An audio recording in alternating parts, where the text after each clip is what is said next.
Welcome back to the End of Days Chronicles channel. It is evident that God, as a just deity, treats his creations with perfect righteousness. The Apostle Peter confirms in Acts 10 verse 34 that God shows no partiality and commands against mistreatment of others. He also enacts retribution against oppressors. The book of Hebrews states that God is fair in giving rewards.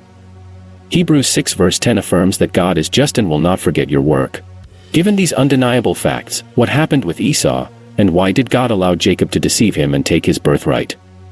Additionally, why did God choose to bless Jacob instead of Esau, even though Jacob resorted to lies and deceit to obtain his father's final blessing? This episode will explore these questions.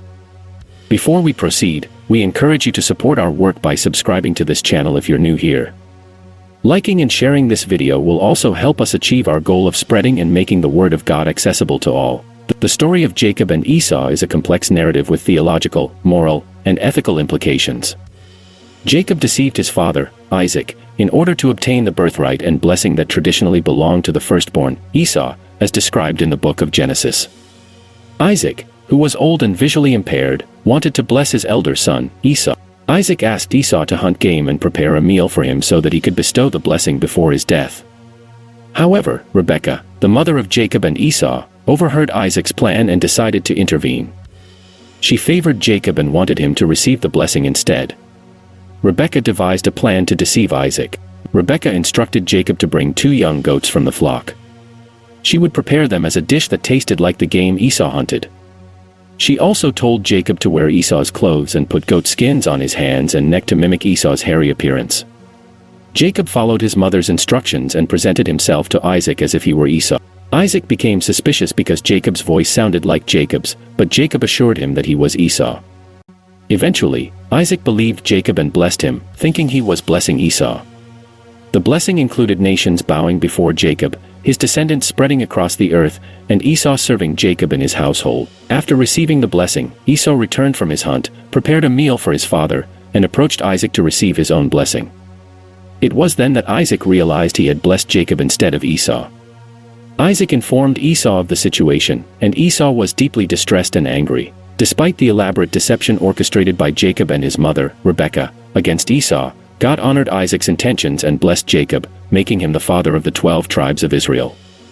As a result, Esau was excluded from the covenant God had established with Abraham and was not included in the lineage that would bring forth the Messiah. Many skeptics misinterpret this story and use it to accuse God of inconsistent principles.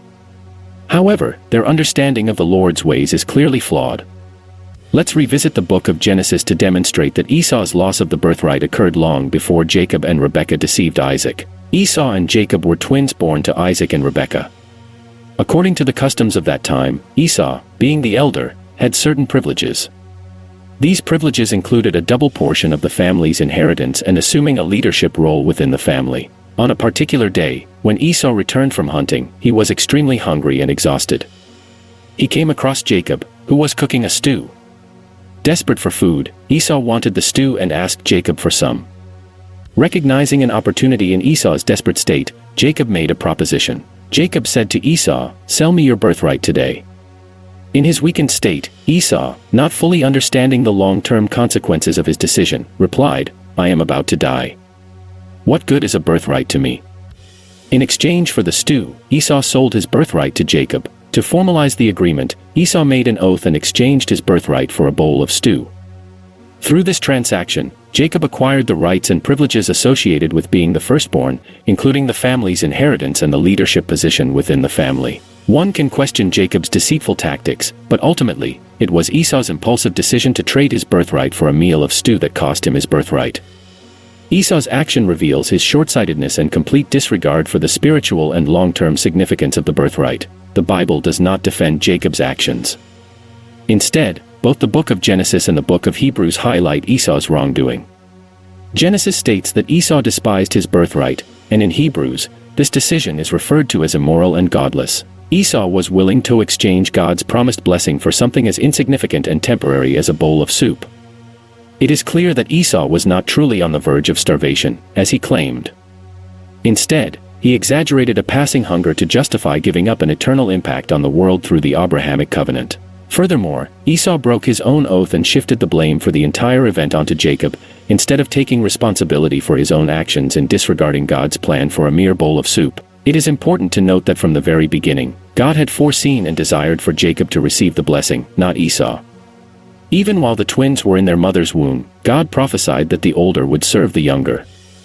This is evident in Genesis 25 verse 23, which states, "Two nations are in your womb, and two peoples from within you shall be divided, the one shall be stronger than the other, the older shall serve the younger." Therefore, Isaac's desire to bless Esau was misguided, as he favored Esau over Jacob due to the cultural value of primogeniture, where the firstborn receives the birthright. However, God often has different plans and purposes. God's decision to bless Jacob demonstrates his grace, as he can choose to bless even those who are least deserving. In this case, Jacob was flawed and deceitful, yet God chose to bless him nonetheless. Thank you for watching, and we look forward to seeing you in the next video.